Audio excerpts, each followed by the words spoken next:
Good morning to all my students. आज हम आपको class 6 Hindi first chapter 13 Andher Nagari चौपट राजा नामक नाटक के बारे में बताएंगे। इस चैप्टर में यह बताया गया है कि एक मूर्ख तथा अयोग्य शासक स्वयं प्रजा तथा देश सभी का अहित करता है।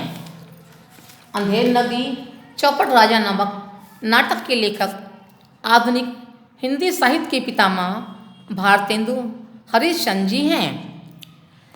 इस चैप्टर की रीडिंग आप स्वयं करेंगे। अब इस चैप्टर को मैं आपको अपने शब्दों में समझाती हूँ। पहले दृश्य में महंत अपने दो शिष्यों के साथ बातचीत करते हुए जा रहे हैं। महंत अपने शिष्यों से कहते हैं कि यह नगर बहुत सुंदर है, यहाँ कुछ भिक्षा मिल जाए तो भगवान को भोग लगे। महंत भिक्षा के लिए गोवर्धन दास को पश्चिम दिशा की ओर और नारायण दास को पूर्व दिशा की ओर भेजते हैं। शिष्य गोवर्धन दास कुंजड़िन तथा हलवाई से सब वस्तुओं का दाम पूछता है तो उसे पता चलता है कि यहाँ सभी चीज़ टके सेर है। आश्चर्यचकित हो गोवर्धन दास इस नगरी तथा राजा का नाम पूछता है तो हलवाई नगरी का नाम अंधेर नगरी और राजा का नाम चौपट राजा बताता है। यह सुनकर गोवर्धन बहुत खुश हो जाता है।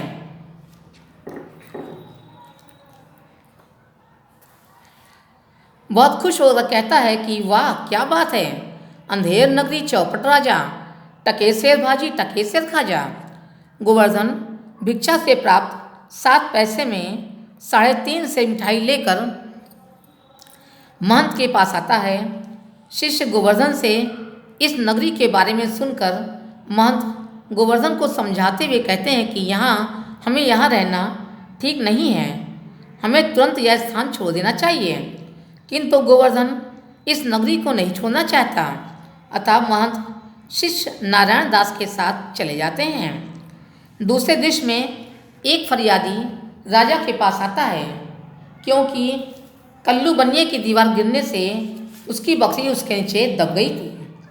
अब राजा कल्लू बनियों को बुलाता है तो वह सारा दोष दीवार बनाने वाले कारीगर पर लगाता है।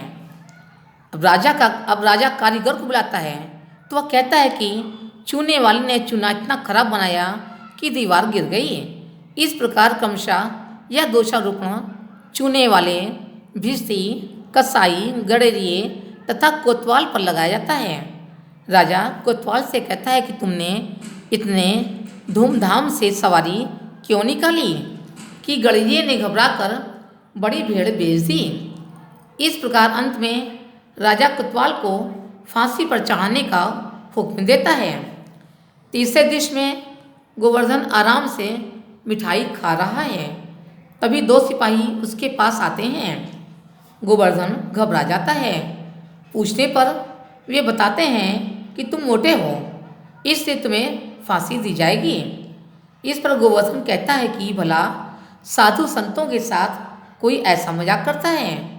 पहला सिपाही उससे कहता है कि जब फांसी पर चढ़ोगे तब मालूम होगा कि यह फांसी है या मजाक। इस पर गोवर्धन सिपाही से पूछता है कि संत को फांसी, आखिर क्या बात है। अब सिपाही गोवर्धन को बताता है कि हमारे राजा ने कोतवाल साहब को फांसी दी थी, किंतु कोतवाल साहब दुबले पतले हैं और फांसी का फंदा बड़ा है, इसलिए राजा ने हुक्म दिया कि किसी मोटे आदमी को फांसी दे दो। अब गोवर्धन गुरुजी की बात न मानने पर पछताता है।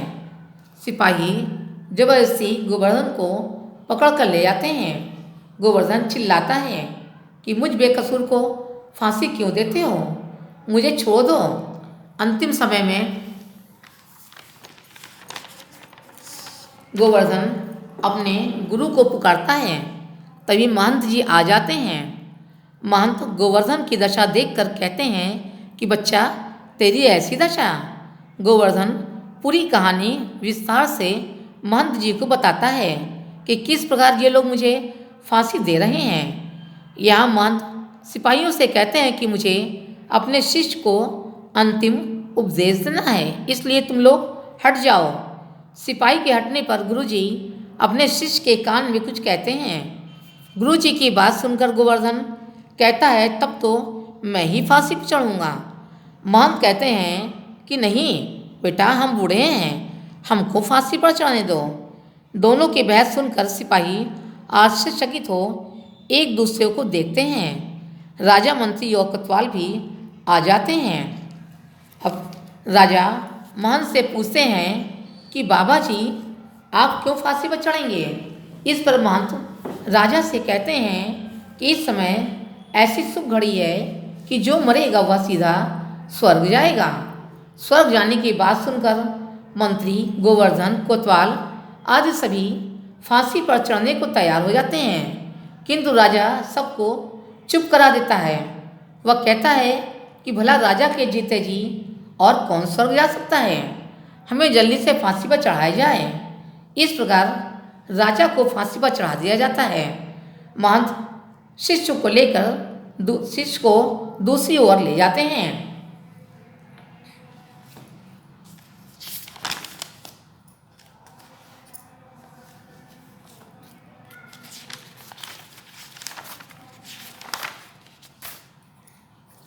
आइए हम इस चैप्टर के कठिन शब्दों को अंडरलाइन करते हैं। गोवर्धन, कुंजड़िन, फरियादी, पश्चिम, भिक्षा, शिष्यों, लड्डू, अंधेर, 3.5, टिकिए, समझदारी, ध्यान, प्रस्थान, दुहाई, कारीगर, भिस्ती, कसाई, गड़रिये, कोतवाल, सिपाहियों, फांसी, साधु संतों, घसीट कर, क्योंकि अन्याय,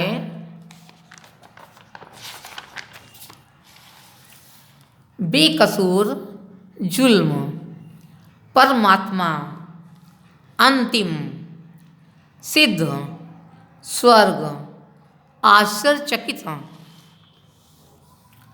लटकेंगे।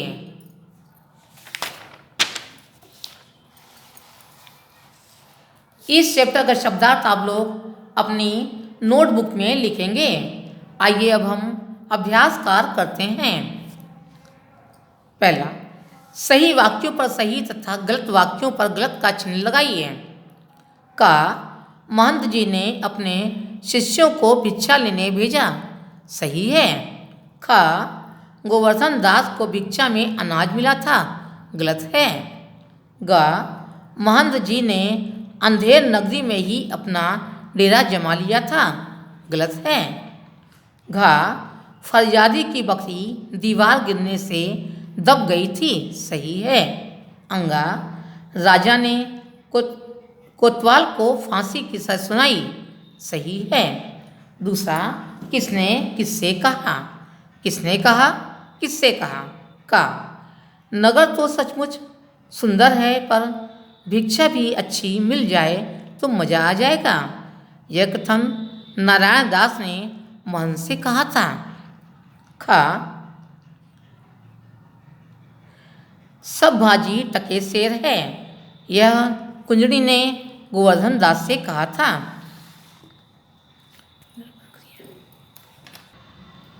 खा, सब भाजी टके शेर है, यह कुंजड़ी ने गोवर्धन दास से बताया।